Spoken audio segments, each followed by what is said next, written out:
In Alberta, you need a license to cut hair. But if you want to be an esthetician, which involves intimate procedures to the body such as manicuring nails, doing facials and removing body hair with a hot wax, there are no standard education requirements, according to the Alberta government.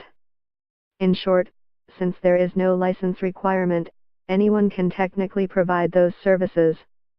We could set up a spa right here and start a beauty salon and nobody would be able to do anything about it, said Louis Francescotti, a public health professor at the University of Alberta. A global news investigation revealed many beauty and wax salons in Edmonton are falling short of sanitation safety standards. A review of inspection reports of these facilities from the last 3 years showed there were salons where tools such as tweezers and scissors were not properly disinfected between clients, where wax sticks were double-dipped, thereby contaminating the bulk supply, and where no hand washing was observed among staff. Read more, long list of violations at Edmonton waxing salons. Estheticians are required to be licensed in Nova Scotia, New Brunswick and Manitoba. Francescotti said it is not surprising Alberta does not require regulation for estheticians. 10 years ago, there wasn't as many spas as there are today, so this is a growth industry. I think it caught the government off guard, he said. But, at the same time, he said complications are arising from spa treatments. We should take heed, and that should serve as a warning that we've got a problem. The inspection reports obtained by Global News also show there have been several complaints over the last few years from clients of these salons. One report cites a complaint from a woman who said she and 2 others received eczema-type rashes after one treatment.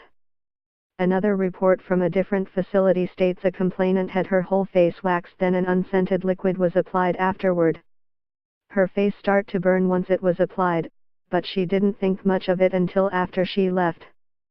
She still has lesions roughly 1 week after the waxing, the report states.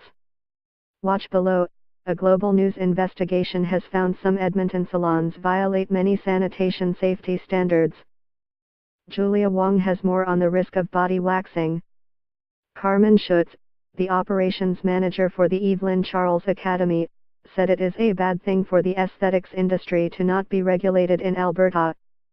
If you have higher expectations for people, they will often work harder to meet those expectations, she said.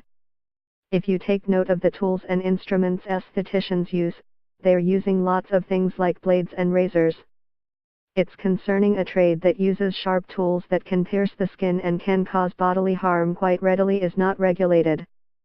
Drive Harvey Louis, a UBC dermatology professor who also works at Vancouver General Hospital, said regulation can be empowering. That will increase the chance of educating the practitioners.